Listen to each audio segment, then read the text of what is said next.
medyo wala rin oras. Ang dami rin po mga ibang commitments sa career, tsaka yung mga ibang personal na ginagawa ko. Wala. Hindi mo hinahanap ngayon magka-girlfriend?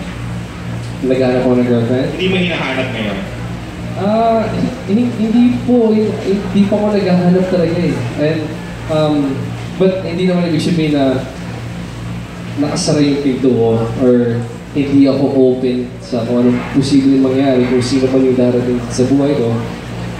It's just, siguro, nakafocus ako sa ibang bagay. Oo, ang dami mong ginagawa, no? Naging ano ka pa? Ang lieutenant ba yun? Yung rango na, oo. Ang busy mo.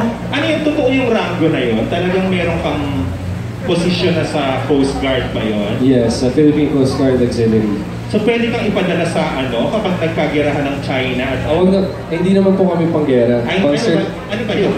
I wish, gusto ko. Pwede lang. Gusto mo makigera if ever.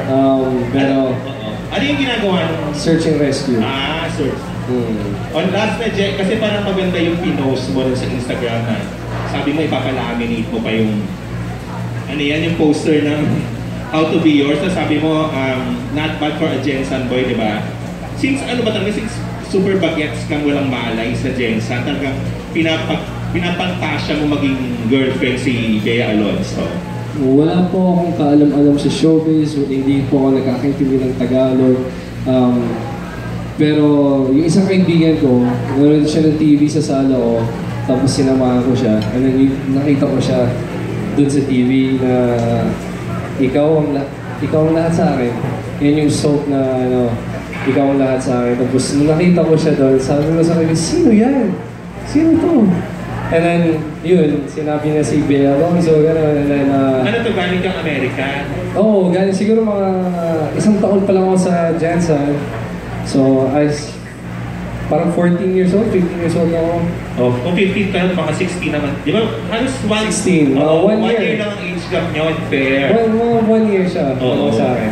So mula talagang meron ka nang naisip, at hindi mo naisip na mangyayari someday na magiging girlfriend mo siya, no? Sobrang unbelievable. So kahit ngayon, nung nag-shooting nga kami nung first day namin, sobrang hirap na hirap ako. Yung parang hindi ako makapaniwala na yung ka-eksena ko siya. Yung eksena nga namin, lalabas siya ng gas station, may dala siyang kape.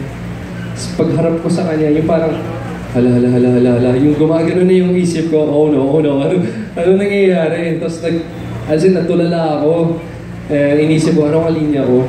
But more than yung parang, crush ko siya, gano'n. I just sobrang grateful ako na niligyan ko ipapagat sa ganitong sitwasyon na kasama siya.